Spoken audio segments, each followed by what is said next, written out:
क्या आप जानते हैं कि पूरे इतिहास में इंसानों ने कितना सोना निकाला है? लगभग 2,16,000 टन, और इस मात्रा का 2/3 हिस्सा 1950 के दशक के बाद निकाला गया था। अलग अलग देश, अलग अलग समय, हजारों अलग अलग लोग इसमें शामिल थे। लेकिन क्या होगा अगर आपको एक ही जगह पर सोने का विशाल भंडार मिल जाए? क्या होगा अगर सोने के अयस्क का एक विशाल भंडार खोज लिया जाए? नहीं सिर्फ विशाल नहीं, बल्कि महाविशाल। चीन में बिल्कुल यही चीज मिली है। भूवैज्ञानिकों के एक समूह ने लगभग 40 सोने की शिराओं की खोज की है, जिसमें लगभग 330 टन सोने का अयस्क है। लेकिन इतना ही नहीं है, 3D मॉडलिंग से पता चला है कि इसके नीचे और भी ज्यादा सोना दबा हुआ है। लगभग 9,800 फीट की गहराई पर कई 100 टन और सोना हो सकता है। संक्षेप में संभावना है कि उन्हें लगभग 1100 टन सोने का भंडार मिल जाएगा। क्या आप कल्पना कर सकते हैं कि ये कितना है? अगर नहीं तो ये लगभग 83 अरब डॉलर के बराबर है। वाह! विशेषज्ञों का कहना है कि इस भंडार में प्रति टन अयस्क में लगभग 4.9 औंस सोना है। लगता है कि ये नगण्य है, लेकिन वास्तव में ये सोने के खनन में एक उच्च संकेतक है। आमतौर पर प्रति टन 0.35 औंस होना भी बहुत बढ़िया माना जाता है। यदि सभी गणनाएं सही निकली तो ये दुनिया की सबसे बड़ी सोने की खदान होगी, जो दक्षिण अफ्रीका में स्थित साउथ डीप माइन से भी बड़ी होगी, जिसमें 1025 टन सोना है। हर कोई चिंतित है, हर कोई खुश है। उनके दिमाग में बस सोना सोना और सोना ही है। हर किसी को सोना चाहिए, हर कोई सोना खरीदता है। सोने की कीमत बढ़ रही है। सोना बिटकॉइन और नकदी से ज्यादा भरोसेमंद है। सोना धन और विलासिता से जुड़ा हुआ है। सोना हमेशा एक मूल्यवान और लाभदायक निवेश होता है। लेकिन जरा रुकिए, ऐसा क्यों है? लोग किसी चमकदार धातु के पीछे इतने पागल क्यों हो जाते हैं? तथ्य यह है कि सोने का व्यवहारिक और मनोवैज्ञानिक दोनों मूल्य हैं। सदियों से सोने ने विभिन्न संस्कृतियों में शक्ति, प्रतिष्ठा और धन का प्रतिनिधित्व किया है। ऐसा लगता है कि हम इस आनुवांशिक स्मृति के साथ पैदा हुए हैं कि सोना मूल्यवान है। सोचिए कि सोने ने साहित्यिक नायकों के लिए कितनी समस्याएं पैदा की हैं, और हमने फिल्मों में सोने से जुड़े कितने रोमांच देखे हैं। सोना लोगों को खुश और लालची, क्रूर और भयभीत बनाता है। यही कारण है कि इतने सारे लोग इसे पसंद करते हैं। हाँ, ये चमकता है, ये सुंदर है, लेकिन ये व्यवहारिक भी है। सोने में जंग नहीं लगता, ये खराब नहीं होता। इसे लंबे समय तक रखा जा सकता है और ये खराब नहीं होता है। ये सचमुच एक भरोसेमंद निवेश है। संकट के कारण अन्य सभी बचतें अपना मूल्य खो सकती हैं, लेकिन सोना अपरिवर्तित रहता है। एकमात्र समस्या ये है कि ये चोरी हो सकता है। आभूषण बनाने के अलावा सोने का उपयोग इलेक्ट्रॉनिक्स, चिकित्सा, एरोस्पेस और कई अन्य उद्योगों में किया जाता है। बिटकॉइन की कीमत दुनिया भर के लोगों के सार्वजनिक समर्थन के कारण है। पैसे की कीमत अधिकारियों के समर्थन की वजह से होती है। सोने की अपनी खुद की कीमत होती है। ये ठोस और दिखने में आकर्षक है, और इसकी कीमत को लोगों के इसके स्थायी मूल्य में सदियों पुराने विश्वास का भी समर्थन प्राप्त है। लेकिन सोने को कभी भी अपने दिमाग पे हावी ना होने दें। कई लोग इसके पीछे अपना सम्मान और यहाँ तक कि अपना मानसिक संतुलन भी खो देते हैं। इस जाल से बचें। ये सिर्फ धातु का एक चमकता हुआ टुकड़ा है। पीरियोडिक टेबल में अन्य कीमती धातुएं भी हैं, पैलेडियम, चांदी, तांबा, प्लैटिनम। सोना नंबर 1 क्यों है? तांबा, लोहा, सीसा और एल्यूमिनियम जैसी सस्ती धातुओं में शरण और जंग लग जाता है। एल्यूमिनियम टिकाऊ भी नहीं होता। प्लैटिनम और पैलेडियम सोने से अधिक महंगे हैं, लेकिन वे बहुत दुर्लभ है और उनका खनन करना कठिन है। आप उनसे बहुत अधिक सिक्के नहीं बना पाएंगे। चांदी सोने से अधिक नरम होती है। ये फीकी पड़ जाती है, इस पे खरोच लग जाती है और इसका आकार बिगड़ जाता है। और वैसे सच कहूं तो सोना ज्यादा खूबसूरत होता है। लेकिन सोने के इतना महंगा होने का एक और कारण भी है।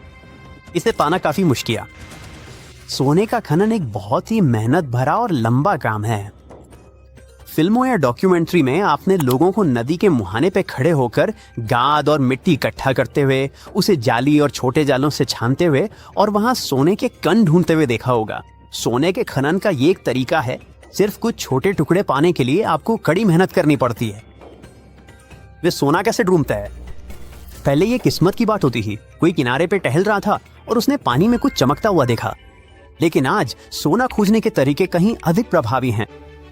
भूवैज्ञानिक जानते हैं कि सोना लगभग सभी चट्टानों और मिट्टी में मौजूद है, लेकिन इसके कण इतने छोटे होते हैं कि वे दिखाई नहीं देते। लेकिन जब सोने की मात्रा अधिक और ध्यान देने योग्य होती है तो इसे निकालने का काम शुरू हो जाता है। विशेष भूवैज्ञानिक टीमें इन जगहों की तलाश में लगी रहती हैं। जब उन्हें सोना मिलता है तो वे कुएं खोदते हैं, फिर मिट्टी के नमूने लेते हैं और तय करते हैं कि क्या बड़े पैमाने पर खनन करने के लिए पर्याप्त धातु है। उत्पादन जमा राशि पर निर्भर करता है। यदि सोना कठोर चट्टान में है तो खनिक छेद करते हैं, डायनामाइट रखते हैं और उसमें विस्फोट करते हैं। विस्फोट चट्टान को टुकड़ों में तोड़ देता है ताकि वे सोना निकाल सकें। लेकिन ये तो काम की सिर्फ शुरुआत है। चट्टान के बड़े टुकड़े इकट्ठा करने के बाद कर्मचारी मूल्यवान सामग्री निकालने के लिए उन्हें कारखानों में ले जाते हैं। पहले चरण में विशेषज्ञ चट्टान के बड़े टुकड़ों को छोटे टुकड़ों में तोड़ते हैं। क्रशिंग मशीनों का उपयोग करके वे अयस्क को बजरी के समान छोटे टुकड़ों में पीसते हैं। ये बजरी फिर स्टील की गेंदों से भरे घूमने वाले ड्रमों में जाती है। ड्रम घूमते हैं और गेंदें दबाव में बजरी को पाउडर में पीस देती हैं। फिर इस मिश्रण को पानी के साथ मिलाया जाता है और विशेष फिल्टरों से गुजारा जाता है। उसके बाद रासायनिक सॉल्वेंट्स और जटिल शुद्धिकरण प्रणालियों का उपयोग करके अयस्क से सोना निकाला जाता है। ये कार्बन से चिपक जाता है, फिर उससे अलग किया जाता है, जिसके बाद इलेक्ट्रोलिसिस और आगे के शुद्धिकरण सहित कई अतिरिक्त प्रक्रियाएं होती हैं। अंत में सोने को पिघलाकर अशुद्धियों से अलग किया जाता है, फिर सिलियों में ढालकर आगे की प्रोसेसिंग के लिए अन्य प्लांटों में भेज दिया जाता है। हाँ, ये एक कठिन और समय लेने वाली प्रक्रिया है और काफी लंबी भी है, और ये हमेशा लाभदायक नहीं होती है। आपको कीमती धातु का भंडार मिल सकता है, लेकिन इसे निकालना बहुत महंगा होगा और वहां सोने की मात्रा इतनी नहीं होगी कि मेहनत सफल हो सके। दुनिया के केवल 10% सोने के भंडारों में ही इतना कीमती माल होता है कि उसकी खुदाई और प्रोसेसिंग का खर्च निकल सके। सोने से भरे कई क्षेत्र हैं। क्या आप जानते हैं कि उनमें से कितने उत्पादक खनन के लिए उपयुक्त हैं? 0.1% से भी कम। तो शायद यही एक और कारण है कि सोना इतना मूल्यवान है। लेकिन क्या कोई और पदार्थ है जो बहुत उत्साह पैदा करता है? ओह हाँ, इस पदार्थ को तरल सोना कहा जाता है और ये हीलियम है। ये वही गैस है जिसका उपयोग गुब्बारे फुलाने के लिए किया जाता है, लेकिन ये इसका मुख्य मूल्य नहीं है। हीलियम बेहद कम तापमान तक पहुंचने में सक्षम है, सुपर कंडक्टिंग है और हल्का है। हीलियम का उपयोग चिकित्सा में निदान के लिए किया जाता है। उदाहरण के लिए मैग्नेटिक रेजोनेंस इमेजिंग के लिए हीलियम परमाणु रिएक्टरों को ठंडा करता है और लॉन्च के दौरान रॉकेट ईंधन के तापमान को बनाए रखता है। गोताखोर दबाव परिवर्तन से जुड़ी बीमारियों से बचने के लिए गहरी गोताखोरी के दौरान हीलियम और ऑक्सीजन के मिश्रण में सांस लेते हैं। आधुनिक दुनिया के लिए हीलियम बहुत महत्वपूर्ण है। एक और कीमती पदार्थ ग्राफीन है। यह न केवल दुनिया के सबसे टिकाऊ पदार्थों में से एक है, बल्कि एक अत्यधिक प्रवाहकीय पदार्थ भी है। गर्मी और बिजली ग्राफीन से आसानी से गुजरती है, जो इसे किसके विकास के लिए बहुत आशाजनक बनाती है। ये देखते हुए कि ग्राफीन लचीला, जल विकर्षक, गैर विषाक्त भी है और इसमें जीवाणुरोधी गुण हैं, ये सब कुछ विकसित करने के लिए उपयुक्त है। चिकित्सा उपकरण, मैकेनिकल इंजीनियरिंग, इलेक्ट्रॉनिक्स, निर्माण, रसद, ऊर्जा संरक्षण, अंतरिक्ष और पानी के नीचे के उद्योग और बहुत कुछ। वैज्ञानिकों का मानना है कि ग्राफीन में क्रांतिकारी नई तकनीकों को सक्षम करने की क्षमता है, जो सभी लोगों के जीवन को बदल सकती हैं। सिलिकॉन के साथ भी कुछ ऐसा ही हुआ था, जिसका उपयोग सक्रिय रूप से सेमीकंडक्टर और रिचार्जेबल बैटरी बनाने के लिए किया जाता है। ये संभव है कि सिलिकॉन के बिना हमारे पास स्मार्टफोन, लैपटॉप और अन्य इलेक्ट्रॉनिक उपकरण नहीं होते। ग्राफीन एक नई तकनीकी छलांग भी लगा सकता है। जब दुनिया ऊर्जा के नवीकरणीय स्रोतों पर स्विच करेगी और इलेक्ट्रिक परिवहन का उपयोग करेगी, तो ग्राफीन तकनीकी सोना बन सकता है। परीक्षणों के दौरान ग्राफीन बैटरियों ने दिखाया है कि वे नियमित बैटरियों की तुलना में 70 गुना से अधिक तेजी से चार्ज होती हैं और 3 गुना अधिक समय तक चलती हैं। साथ ही वे सस्ती और पर्यावरण के अनुकूल भी हैं। ठीक है, ये सुनने में अच्छा लगता है, लेकिन हमें ये ग्राफीन कहाँ से मिलता है? ये ग्रेफाइट से प्राप्त होता है, जो पृथ्वी के गर्भ में स्थित है। ग्रेफाइट का एक सबसे बड़ा भंडार दक्षिण ऑस्ट्रेलिया में है। पूरे 20 करोड़ टन बेहतरीन और उच्च गुणवत्ता वाला ग्रेफाइट। ऐसा लगता है जैसे ये पूरी दुनिया की जरूरतों के लिए पूरी तरह से पर्याप्त होगा। आप तो बस अपने बचे हुए पिज्जा के टुकड़े को गर्म करना चाहती थीं, लेकिन तभी कुछ बहुत बुरा हुआ। जैसे ही आपने उस अवन को छुआ, आपको एक झटका लगा, जैसे किसी चीज ने आपको धक्का दिया हो। आपको एक चिंगारी नजर आई और एक विस्फोट हुआ, और फिर आपकी आंखों के आगे अंधेरा छा गया। ऐसा महसूस हो रहा है जैसे आपका सिर फटने वाला है। क्या मुसीबत है। ओह, माइक्रोवेव, आपको बिजली का झटका लगा था। चलिए, शुक्र है आप अभी तक जिंदा हैं। और कमोबेश सही सलामत हैं। गनीमत यह रही कि आपके अपार्टमेंट में किसी तरह की आग नहीं लगी। आप कराहते हुए उठती हैं, आपके हाथ कांप रहे हैं। आप प्यास बुझाने के लिए एक ग्लास उठाती हैं, लेकिन अगले ही पल यह छूटकर जमीन पर गिर जाता है। यह आपकी उम्मीद से ज्यादा भारी था। लेकिन इतना ही नहीं, अब यह ट्रांसपेरेंट नहीं है, बल्कि इसका रंग पीला हो गया है। इसकी तहकीकात करने के बाद आपको महसूस होता है कि यह चीज काफी हद तक सोने की तरह लग रही है। आपको खुद पर हंसी आती है। इसके बाद आप अपने नए ग्लास को सुनार के पास ले जाती हैं। आप हैरतज़दा सुनार की दुकान से निकलती हैं। आपका गिलास असल में अब तक के सबसे शुद्ध सोने से बना है। लेकिन सुनार की बताई यह बात आपके दिमाग से निकल जाती है कि यह सोना थोड़ा अलग किस्म का है। आपको अभी इससे ज्यादा रहस्यमयी बात सुलझानी है, जैसे फर्श पर गिरने से यह गिलास सोना कैसे बन गया, या शायद यह तब हुआ जब आपने इसे छुआ था। लेकिन उसके बाद तो आपने रेलिंग, दरवाजे की कुंडी और भी जाने क्या क्या छुआ था। यहाँ तक कि आपने सुनार से हाथ भी मिलाया था। आप घर वापस आकर काम पर लग जाती हैं। आप अपने सोफे, बिस्तर, तकिए, कप, प्लेट, चांदी के बर्तनों को छूती हैं। तभी अचानक आपके हाथ में पकड़ी हुई एक चम्मच सोना बन जाती है। ओह, यानी आपकी शक्ति काम तो कर रही है, लेकिन यह हमेशा काम नहीं करती।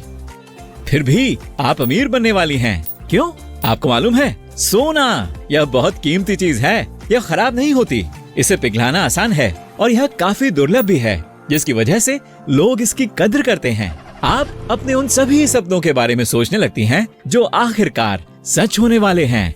आप किसी विदेशी द्वीप पर छुट्टी मनाने जा सकती हैं और अपने सपनों का घर खरीद सकती हैं।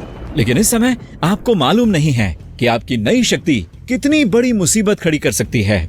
वक्त बीतता है और आपको महसूस होता है कि आपकी चीजों को सोने में तब्दील करने की शक्ति दिन ब दिन तेज होती जा रही है। जल्दी ही आपकी शक्ति इतनी तेज हो जाती है कि हर तीसरी बार चीजों को छूने पर आप उन्हें सोना बना देती हैं। और फिर वह दिन भी आता है जब आप जिस चीज को भी हाथ लगाती हैं वह सोना बन जाती है।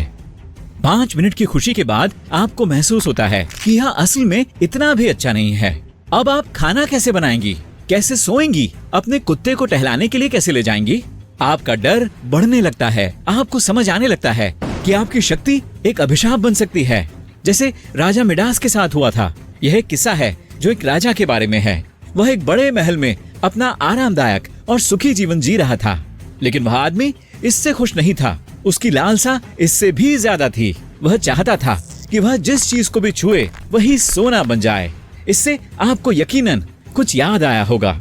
लेकिन जब उसकी इच्छा पूरी हुई तो राजा को पता चला कि यह उसके साथ हुआ अब तक का सबसे भयानक हादसा था। आप कांप जाती हैं और कुछ ऐसा सोचने का फैसला करती हैं जो आपको इतना परेशान न करे, जैसे कि क्या आपकी शक्ति साइंस के नजरिए से मुमकिन है? क्या आप छूने भर से किसी भी चीज को आसानी से बदल देती हैं? जैसे यह रिमोट कंट्रोल है, जैसे ही आप इसे उठाती हैं यह सोना बन जाता है। यह कई गुना ठोस और भारी हो जाता है। एक साथ दबाए जाने पर सोने के एटम्स दबाव नहीं झेल पाएंगे। वह एक दूसरे पर दबाव बढ़ाएंगे, जिसके बाद बूम, रिमोट कंट्रोल प्रेशर के साथ फट जाएगा। लेकिन ऐसा नहीं होता है। इसका मतलब है कि आपकी शक्ति अलग तरह से काम करती है। उदाहरण के लिए हो सकता है कि आप एटम्स को बदलने की बजाय उन्हें फिर से अरेंज करती हैं। इससे समझ आता है कि सुनार इतना हैरान क्यों था और उसने आपके सोने के ग्लास को अजीब क्यों कहा था। यह सोना थोड़ा सॉफ्ट था, जिसके अंदर बहुत सारे छोटे छोटे गैप थे। अचानक आपको समझ आने लगता है और आप पहले से भी ज्यादा डर जाती हैं। अब आपको बहुत सावधान रहना होगा। अगर आप अपने कुत्ते को छूने के लिए नीचे झुकी तो क्या होगा? अगर आप गलती से अपने भाई को गले लगा लें या अपने दोस्त का हाथ छू लें तो क्या हो सकता है? घंटों तक घबराने के बाद आपको याद आता है कि आपका एक अच्छा दोस्त वैज्ञानिक है। चलिए उसके पास चलते हैं।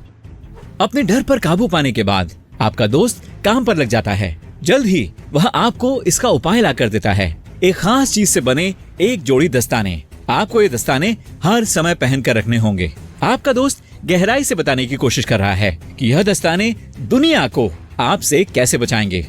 यह सब विज्ञान जैसा लगता है। आपको उसकी बातें समझ नहीं आती हैं और आधे मिनट बाद आप उसकी बात सुनना बंद कर देती हैं। आपका जीवन अब आसान भी है और मुश्किल भी। आपको बाकी लोगों के आसपास खुद को काबू करने की जरूरत नहीं है, लेकिन अब आपको अपने दस्ताने पहने हुए नहाना, खाना, वॉलीबॉल खेलना और अपने कुत्ते को पालना सीखना होगा। खुशकिस्मती से आपको अपनी नई जीवन शैली को अपनाने में ज्यादा वक्त नहीं लगा, लेकिन फिर एक गर्म दिन में सब कुछ काबू से बाहर हो गया। आप बाहर पार्क में हैं। लगता है आपके कुत्ते को ज़ूमीज़ हो गया है और वह गोल गोल घूम रहा है। तभी आपके बाएं हाथ में दस्ताने के अंदर खुजली होने लगती है। अगर मैं तो कुछ बुरा तो नहीं होगा। और आप दस्ताने उतार देती हैं और आपका कुत्ता इसी पल आपकी टांगों से टकराता है। आपके पैर लड़खड़ा जाते हैं और आप मुंह के बल गिरने लगती हैं। आपको अपने आसपास की हर चीज स्लो मोशन में नजर आती है। पहले सेकंड आपका बिना दस्ताने वाला हाथ जमीन को छूता है और दूसरे ही सेकंड आपके इर्द गिर्द सुनहरे रंग की लहरें फैलने लगती हैं। आपके आसपास की हर चीज सोने में बदल रही है और फिर आप अचानक हवा में तैरने लगती हैं। याद है वो पहला ग्लास जिसे आपने सोने का बना दिया था? उसका आकार नहीं बदला था क्योंकि वह इतना बड़ा नहीं था, लेकिन पूरे ग्रह के लिए यह एक बड़ी बात है। आपकी शक्ति से बना सोना स्पॉन्जी होता है, लेकिन पृथ्वी स्पॉन्जी नहीं हो सकती। पृथ्वी का गुरुत्वाकर्षण ऐसा करने नहीं देगा। यह ग्रह को सिकोड़ना शुरू कर देता है और ऐसा करने में सफल भी हो जाता है। हमारे सुंदर नीले ग्रह को बनाने वाले एटम्स के बीच का फासला खत्म होता जा रहा है और पृथ्वी खतरनाक गति से सिकुड़ने लगती है। कुछ ही समय में इसका दायरा पहले से 1/3 छोटा हो जाता है। अब आपकी मौजूदा स्थिति पर आते हैं। आप कभी भी गिरती हुई लिफ्ट में नहीं फंसी हैं, लेकिन आपको बिल्कुल ऐसा ही महसूस होता है जैसे किसी ने अचानक पृथ्वी के गुरुत्वाकर्षण के लीवर को खींचकर बंद कर दिया हो। पहले तो आप काफी डरी हुई हैं। जब गिरना बंद हो जाएगा तब क्या होगा? क्या आप भारी बल के साथ जमीन पर गिरेंगी? लेकिन ऐसा अभी तक नहीं हुआ है। आपको थोड़ी राहत मिलती है। बात यह है कि दूर जाने या करीब आने की बजाय ऐसा लग रहा है जैसे जमीन आपके साथ गिर रही है। आपको पानी हवा में तैरता नजर आ रहा है। ये महासागर या समुद्र नहीं हो सकते क्योंकि वह तो तभी सोना बन गए थे जब जमीन सोना बनी थी, बल्कि हवा में मौजूद पानी बूंदों की शक्ल ले रहा है। आपको महसूस होता है कि यह इस दुर्घटना से पहले वातावरण में मौजूद तरल पदार्थ हैं। आप अपनी मचाई तबाही को इसी नाम से बुलाती हैं। दूसरे जिंदा प्राणी जो आपको नजर आते हैं वह पक्षी हैं। इस बदलाव के वक्त वे हवा में रहे होंगे। कुछ समय बाद आपको एक डंक महसूस होता है, एक मच्छर। इस तरह आपको पता चलता है कि पक्षियों के अलावा उड़ने वाले कीड़े भी मौजूद हैं। लगभग 10 मिनट में यह ग्रह सिकुड़ना बंद कर देता है। यह शायद उस आकार तक पहुंच गया है जिसकी इसे जरूरत है। अगर इस अजीब दुनिया ने उस तरह काम किया होता जैसे यह करती है तो आप लगभग 30,000 किलोमीटर प्रति घंटे की गति से जमीन पर गिरती, लेकिन किसी रहस्यमय वजह से ऐसा नहीं हुआ। ओह, मैं अभी भी जिंदा हूँ तो यह इतना बुरा भी नहीं है, आप सोचती हैं। लेकिन फिर लगभग तुरंत ही एक और ख्याल आपकी राय बदल देता है। सोने में बदल चुके ग्रह पर आपको भोजन और पीने का पानी कहाँ मिलेगा? पेड़ों और काई के बिना वातावरण का क्या होगा जो ऑक्सीजन पैदा करते हैं? अभी तो यह शुरुआत है। ग्रह अचानक भारी बल के साथ सिकुड़ा था, इसलिए इसका मूल तापमान जल्द ही इतना हो जाएगा जितना एक तारे के कोर में होता है। इसके अलावा जब यह ग्रह कोलैप्स होना बंद कर देगा तो एक शक्तिशाली शॉक वेव इसके वातावरण को अंतरिक्ष में पहुंचा देगी। अंत में प्लाज्मा की लाल गर्म गेंद जिसमें हमारा ग्रह आखिरकार बदल जाएगा, ठंडी हो जाएगी और पृथ्वी मंगल और शुक्र के बीच कहीं लटकी हुई सोने की चमकदार गेंद में बदल जाएगी। आपको कुछ ही वक्त में पता चल जाएगा, लेकिन अभी आप एक विशाल सोने के मैदान के बीच में खड़ी हैं। आपके दिमाग में सिर्फ सवाल हैं और एक भी जवाब नहीं है। पनामा में पुरातत्वविदों को एक साधारण धूप से झुलसे हुए मैदान के नीचे सोने से ढके हुए सरदार मिलते रहे। काफी अजीब बात है। फिर उन्हें सरदारों के ऐसे छोटे राज चिन्ह मिले जो केवल किसी बच्चे के ही हो सकते थे। उस खोज ने इस स्थल की व्याख्या ही बदल दी। एल कानियो अब केवल एक समृद्ध औपचारिक स्थल नहीं रह गया था। ये एक ऐसी जगह की तरह दिखने लगा जहां सत्ता एक पीढ़ी से दूसरी पीढ़ी को सौंपी जा सकती थी। और अब वहां खुले एक नए कक्ष ने उस तस्वीर को और विस्तार दिया है। एल कानियो प्राचीन सोने की सामान्य कहानियों से बिल्कुल अलग है। सबसे नए कक्ष से, जो लगभग 800 से 1000 ईस्वी का है, केवल चमकदार कलाकृतियां ही नहीं मिली, इसने एक बहुत बड़े पैटर्न में एक और कड़ी जोड़ दी। पुरातत्वविदों को मिट्टी के बर्तन, सोने के आभूषण और एक मुख्य उच्च स्तरीय व्यक्ति मिला जिसकी पहचान न सोने के स्थान से हुई। ये मिट्टी में दबा हुआ कोई मामूली खजाना नहीं था, ये पद और प्रतिष्ठा का एक सार्वजनिक प्रदर्शन था। वे वस्तुएं अपने आप में बहुत स्पष्ट हैं। 2 कंगन, 2 झुमके और चमगादड़ और मगरमच्छों से सजे हुए सीने के आभूषण। ये वैसे चीजें नहीं है जिन्हें कोई यूं ही लापरवाही से फेंक दे। उन्हें कुछ संदेश देने के लिए चुना गया था। बिना किसी बिलबोर्ड, स्पॉटलाइट या विशाल पत्थर के शिलालेखों वाली दुनिया में सोना ही सब कुछ बयां करता था। इसने सबको बताया कि उस कक्ष में सबसे महत्वपूर्ण व्यक्ति कौन था। इसकी जगह इसे और भी हैरान करने वाला बनाती है। न मिस्र, न पेरू और न ही विशाल खंडहरों से भरा कोई प्रसिद्ध पुरातात्विक स्थल। मध्य पनामा ऐतिहासिक रूप से इस क्षेत्र को अक्सर प्राचीन अमेरिका के मुख्य केंद्रों के बीच की जगह माना जाता था, जो उत्तर में माया और दक्षिण में महान एंडियन संस्कृतियों के बीच फंसा हुआ था। एल कानियो बार बार उस पुराने नजरिए को चुनौती देता है। वो पुरानी धारणा किसी कारण से बनी थी। पनामा का ये हिस्सा आपको किसी पत्थरों से बने साम्राज्य जैसा नहीं लगता। यहाँ ना तो विशाल मंदिरों की कतारें हैं, न नक्काशीदार दीवारें और न ही ऐसे खंडहर जो चिल्लाकर कहें यहाँ एक शक्तिशाली समाज था। उष्णकटिबंधीय मध्य अमेरिका में रोजमर्रा की जिंदगी की बहुत सी चीजें ऐसी सामग्रियों से बनी थी जो समय के साथ नष्ट हो जाती हैं। लकड़ी, फूस, रेशे, खाल, पंख, इनमें से ज्यादातर चीजें 1000 साल तक टिकी नहीं रह पाती। इसलिए जब सोना बच जाता है तो ये अतीत की सबसे मुखर आवाजों में से एक बन जाता है, और एल कानियो ने उस आवाज को इतनी जल्दी नहीं खोया। जूलिया मेयो की टीम ने 2005 में वहां भूभौतिकी सर्वेक्षण शुरू किया था। 2010 तक उन्होंने लगभग 16 फीट गहरा गड्ढा खोदा और सोने से ढके एक सरदार को खोज निकाला। फिर उस स्थल का महत्व बढ़ता ही है, और अधिक आभूषण मिले और कक्ष सामने आए, और सबूत इस मैदान को एक पूरे औपचारिक परिदृश्य से जोड़ने लगे। ये कोई किस्मत से मिली छोटी मोटी खोज नहीं थी। ये वर्षों की धीमी और धैर्यपूर्ण मेहनत थी, जिसने एक शांत चरागाह को पनामा की सबसे बड़ी पुरातात्विक कहानियों में से एक बना दिया। ये विरोधाभास बहुत ही अद्भुत है। सतह से एल कानियो साधारण दिखता है, एक ऐसी जगह जहां आप घास, मवेशी और गर्मी की उम्मीद करेंगे, राजवंशों की नहीं। लेकिन उस साधारण जमीन के नीचे पुरातत्वविदों को अधिकार के ऐसे प्रतीक मिले जिन्हें दूर से देखने के लिए बनाया गया था। पॉलिश किया हुआ सोना तेज धूप में चमक उठता होगा। जब कोई नेता चलता था तो सीने के आभूषण चमकते होंगे। पशु चित्रण, चमगादड़, मगरमच्छ और अन्य शक्तिशाली जीव गहनों को अधिकार की एक दृश्य भाषा बना देते थे। ये वो रुतबा था जिसे आप तुरंत पहचान सकते थे। और ये नया कक्ष इसलिए महत्वपूर्ण है क्योंकि ये अकेला नहीं है। मेयो ने कहा कि इस स्थल से 9 समान कक्ष मिले हैं, और ये वो स्थान था जहां लगभग 200 वर्षों तक कुलीन व्यक्तियों को दफनाया गया था। ये खोज इस स्थल की व्याख्या का विस्तार करती है। एक समृद्ध कक्ष दिलचस्प है। कई पीढ़ियों तक शक्तिशाली लोगों द्वारा उपयोग किया जाने वाला एक औपचारिक विश्राम स्थल पूरी तरह से कुछ और ही संकेत देता है। ये एक लंबे समय से चली आ रही व्यवस्था जैसा लगने लगता है।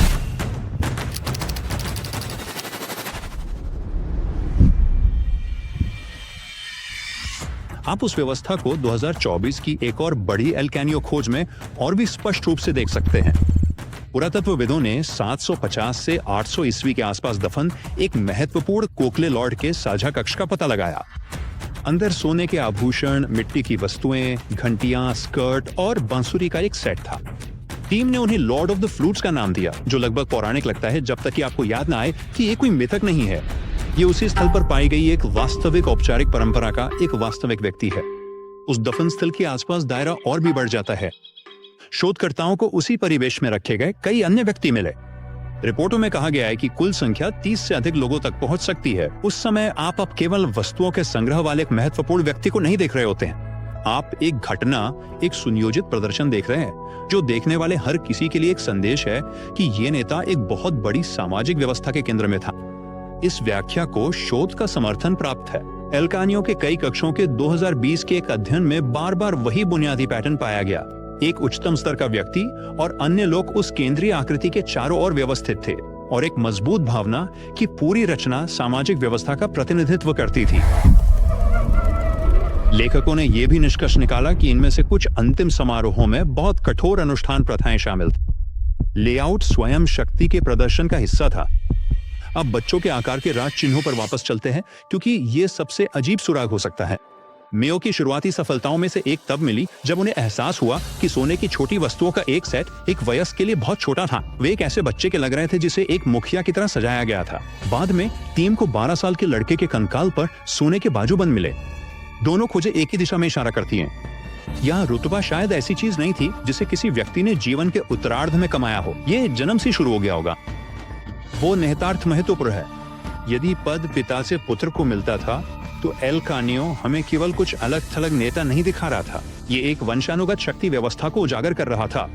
इसका मतलब है स्थापित परिवार, उत्तराधिकार और पूरे समुदाय द्वारा उन्हें पहचानने के लिए पर्याप्त मजबूत नियम। स्वर्णशिल्प विशेषज्ञों का अस्तित्व होना ही था। औपचारिक ज्ञान को संरक्षित किया जाना था। श्रम को व्यवस्थित करना पड़ा।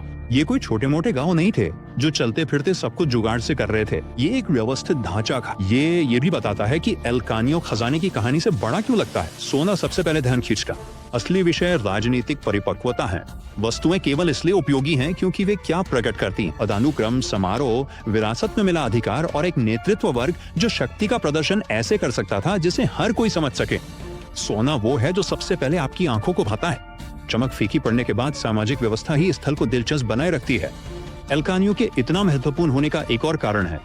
2 मील से भी कम दूरी पर सिटियो कोंटे स्थित है, पुराना पनामाई स्थल जिसने लंबे समय से स्वर्ण समृद्ध परंपरा के मुख्य प्रमाण प्रदान किए थे। वर्षों तक सिटियो कोंटे बड़ा संदर्भ बिंदु था। फिर एल कानियो ने अपने स्वयं के प्रमुखों, अपने गहनों, अपने औपचारिक पैटर्न को सामने लाना शुरू किया। अचानक ये कोई एक अलग थलग हॉटस्पॉट नहीं था।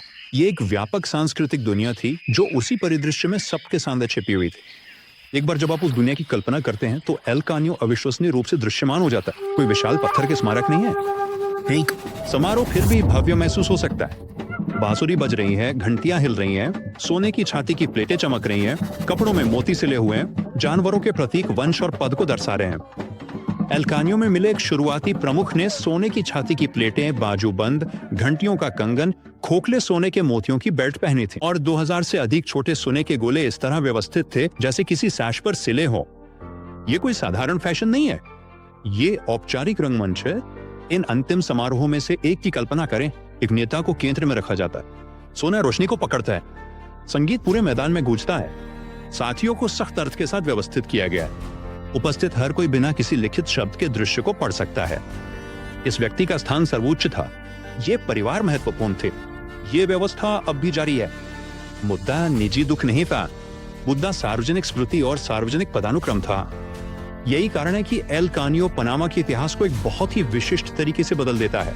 ये केवल मानचित्र पर एक और पुरातात्विक आकर्षण नहीं जोड़ता है, ये दिखाता है कि मध्य पनामा के अपने शक्तिशाली प्रमुख, अपने औपचारिक विशेषज्ञ, अपने पद के प्रतीक और शायद अपनी वंशावली रेखाएं थी। ये क्षेत्र केवल बड़े पड़ोसियों से महत्व नहीं ले रहा था, ये अपना स्वयं का महत्व उत्पन्न कर रहा था और ये स्थल अभी भी उस बात को स्पष्ट कर रहा है। एल कानियो ने वर्षों की खुदाई में पहले ही कई विशिष्ट कक्षों का खुलासा किया है और प्रत्येक नया कक्ष कहानी का विस्तार करता है। तो यहाँ मुख्य खोज कोई कंगन या कान की बाली या सोने से भरा कक्ष भी नहीं है।